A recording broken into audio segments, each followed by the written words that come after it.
শীতের মধ্যে একদিনও গোসল করতে চাও না, আজকে তোমাকে আমি গোসল করিয়েই ছাড়বো। চলো। এটা অসম্ভব, তুমি আমার সাথে এটা করতে পারো না। এমনিতে আমার খুব শীত লাগছে, আমার যে পানি তো অনেক ঠান্ডা, আমি এই পানিতে গোসল করতে পারবো না। তুমি আমার সাথে চলো। এইগুলো খোলো।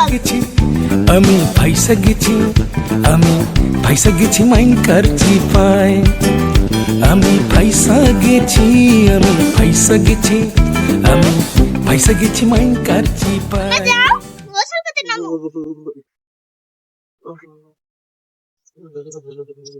মামা মামা সাধারণ মামা পেরেছে গোসল করতে শীতের কালে। আমি পেরেছি, গাইস, আমি পেরেছি। বেশি বেশি লাইক কমেন্ট শেয়ার করে দিন।